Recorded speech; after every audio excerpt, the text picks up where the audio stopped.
Hi, I'm Marty Nemko. A client of mine, I'll call her Megan, grew up in a middle class home and saw all the unhappiness in the middle class. People feeling ever burdened with and stressed by the responsibilities that can lead to ethical slip ups and relationship, to be polite, just call it strain. So, after graduating from high school, Megan left home and became a hobo, hopping on trains, living on and around those long distance trains. And her life is filled with drugs and sex and scrounging for food. She bathes less than once a week, very often once a month. Yet she insists she's happier than if she would have played life's standard game. And she is walking the talk. She's been living the hobo life for 8 years. Another story. I shop at Trader Joe's, and a woman, and I'll call her Willow, wanders in and outside the store simply being nice. She talks to customers she remembers, asks about them. She smiles, all manner of kindnesses. For example, she hangs out with my doggie, Hachi, while I'm in the store. And one day I asked her about her life, and she said she's had a hard life when she was dependent on others. Now, she's off the grid. And she feels that she is much happier as a result. She's living off the kindness of strangers that repay her for her kindnesses with a few bucks. And like I said, she's much happier. She's been doing it for 3 years. Now, in contrast, I have a client who is director of economic development for a major county.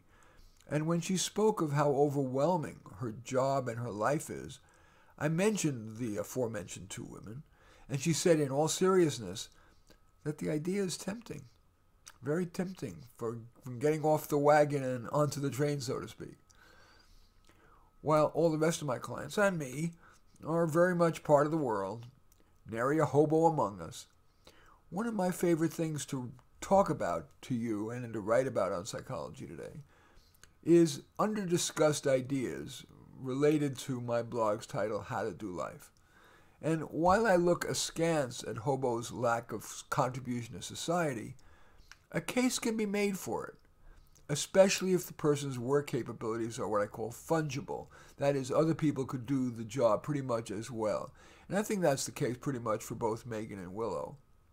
Sure, having no work history nor having saved much, if and when they tire of or age out of the hobo lifestyle, they'll probably be dependent on you and me, the taxpayer, for housing, health care, drug treatment, and so on. But criticizing that needs to be weighed against the pleasure that they're getting from getting to live just as they wish, with, at least to date, minimal imposition on others. And in Willow's case, bringing a bit of pleasure to everyone she meets. I can't say that for all the high-level professionals I know. So as a thought experiment, do you want to ask yourself, how would your life be better and worse if you chucked it all? The mainstream job, the house, the trappings, the marriage even, in favor of an ultra-simple existence. For you, what would that existence look like? Mine would be finding a room to stay in, eating off a hot plate, eating healthy, cheap stuff like oatmeal, tuna sandwiches, fruits and veggies. I don't care whether it's a food desert or not. I could eat healthy and cheap. And covering my minimal expenses by selling Xerox copies of my writings on the street and on the net, and playing my portable keyboard for donations in front of a bus or a train terminal.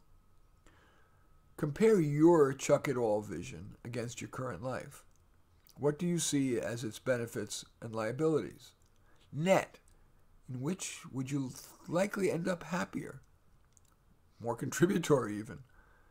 That probably won't make you want to chuck it all, but is there at least a wisp of something from the chuck-it-all life that you'd like to incorporate into your life? For example, maybe an odd vacation. Anyway, I do thank you for watching.